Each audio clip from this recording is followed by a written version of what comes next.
Hello, everyone. I hope all of you are doing well. One of the most often asked questions by UPSC aspirants to me over the years has been about motivation. How to consistently stay motivated day in and day out. In fact, when I was an aspirant, I used to face this problem of motivation as well. Waking up on a Saturday morning, like today, or Sunday morning, often you don't feel like studying. You just want to rest, you just want to watch a movie, or you just want to take a little break from the hectic UPSC schedule that is. So, I'm going to give you some tips which you can use to figure out how your motivation levels work. See, the first thing you have to remember is that motivation is not something consistent. Of course, you cannot stay motivated day in and day out. That is simply not possible. If you think every day you are going to wake up and every day you are going to feel like very, very motivated for UPSC, for anything, that is not how it works. We have our own emotions, we have our own cycles, biological cycles, physical cycles, we have mental cycles, and all these play a huge role into how we feel that day. So it's not entirely up to you that how your that day is going to go. So what you should do is, I feel like more than motivation after you wake up, what is more important is a routine.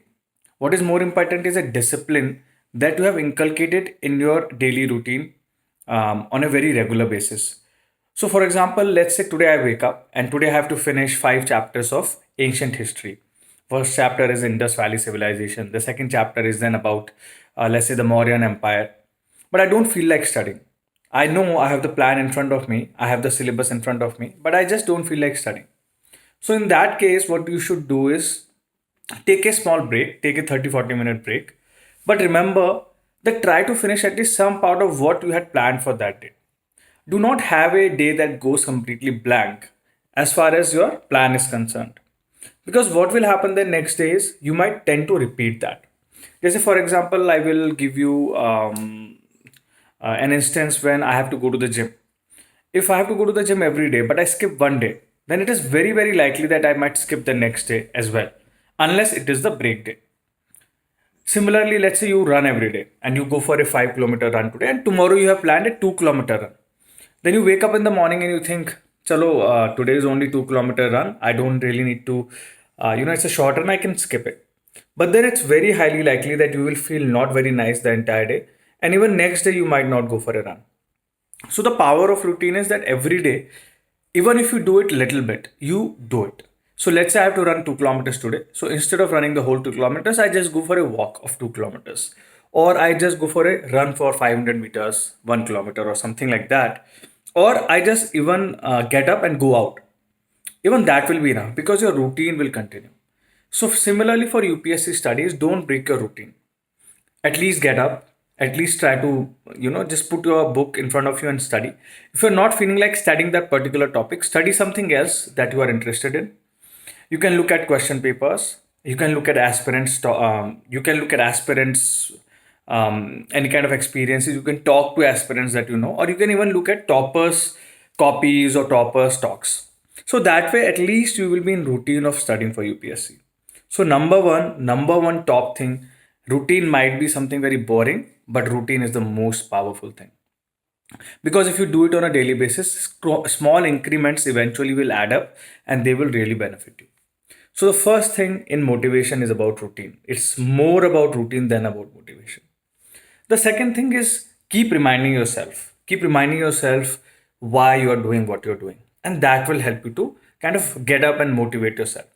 So, for example, in my desk, I used to keep a little chits on my desk, right in front of the my desk. I had a wall, and all that wall I used to stick some things like, for example, major articles I could not remember from the Constitution. So I used to stick them up after writing them on a piece of paper because that way I would at least have my focus on things I don't easily understand or things I forget.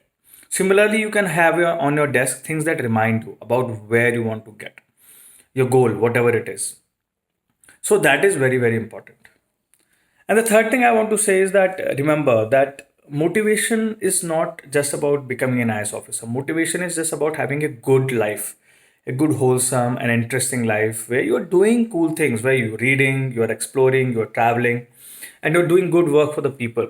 And that is what will make you a wholesome, a complete individual.